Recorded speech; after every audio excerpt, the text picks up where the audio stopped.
റിയാസിന് ഈ സ്ഥാനങ്ങളൊക്കെ കിട്ടണമെങ്കിൽ സ്വരാജ് പാടില്ലെന്ന് അദ്ദേഹം തീരുമാനിച്ചാൽ പിന്നെ വേറെ നിവൃത്തിയൊന്നുമില്ല. അപ്പൊ അദ്ദേഹമാണ് തീരുമാനിക്കുന്നത്.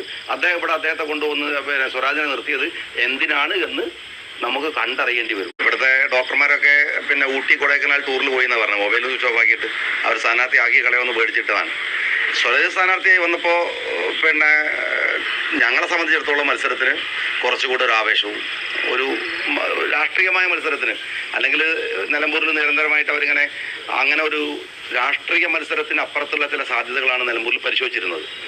അപ്പോൾ അതേസമയത്ത് സ്വരാജ് വരുന്നതോടുകൂടെ രാഷ്ട്രീയ മത്സരത്തിന്റെ സാധ്യത കൂടുന്നു എന്നുള്ളതാണ് ഞങ്ങൾക്ക് പറയാനുള്ളത്. ഈ തെരഞ്ഞെടുപ്പിൽ രാഷ്ട്രീയമാണ്, അതിന്റെ സാധ്യത കൂടുന്നു എന്നുള്ളതാണ് ഞങ്ങൾ കണക്കാക്കുന്നത്. സ്വരാജിന് തന്നെ ആവുമ്പോൾ അതിനകത്ത് കുറേ അർത്ഥമുണ്ട്. ഇപ്പോൾ ചിലരൊക്കെ ചോദിക്കുന്ന ഒരു ചോദ്യമുണ്ട്, സ്വരാജ് നാട്ടുകാരനല്ലേ? മെനഞ്ഞാന്നല്ല അദ്ദേഹം നാട്ടുകാരനായത്, അദ്ദേഹം നേരത്തെ നാട്ടുകാരനാണ്. അൻവർ ഇവിടെ മത്സരിക്കുമ്പോഴും അദ്ദേഹം നിലമ്പൂർക്കാരനാണ്. പിന്നെ എന്തിനാ അൻവറിനെ നിർത്തിയിരുന്നത്?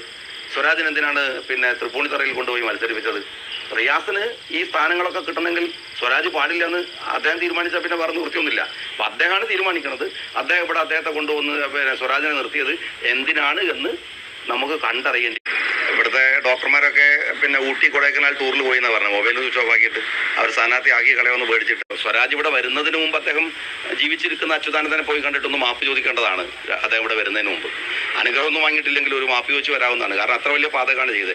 സ്വരാജ് കേരള രാഷ്ട്രീയത്തിൽ അദ്ദേഹത്തിന്റെ പൊതുപ്രവർത്തനം ആരംഭിക്കുന്നത് ഒരു പിണറായി മാനറിസമൊക്കെ ശരീരത്തിൽ ആവാഹിച്ച് ഒരു ബോഡി ലാംഗ്വേജ് ഒക്കെ കൊണ്ടുവന്നിട്ടുള്ള ഒരു ആളാണ് അദ്ദേഹം.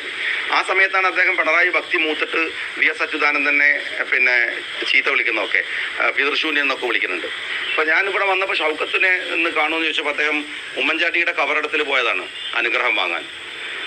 അപ്പോൾ സ്വരാജ് ഇവിടെ വരുന്നതിന് മുമ്പ് അദ്ദേഹം ജീവിച്ചിരിക്കുന്ന അച്യുതാനന്ദനെ പോയി കണ്ടിട്ടൊന്ന് മാപ്പ് ചോദിക്കേണ്ടതാണ്. അദ്ദേഹം ഇവിടെ വരുന്നതിന് മുമ്പ് അനുഗ്രഹമൊന്നും വാങ്ങിയിട്ടില്ലെങ്കിൽ ഒരു മാപ്പ് ചോദിച്ച് വരാവുന്നതാണ്. കാരണം അത്ര വലിയ പാതകമാണ് ചെയ്തത്.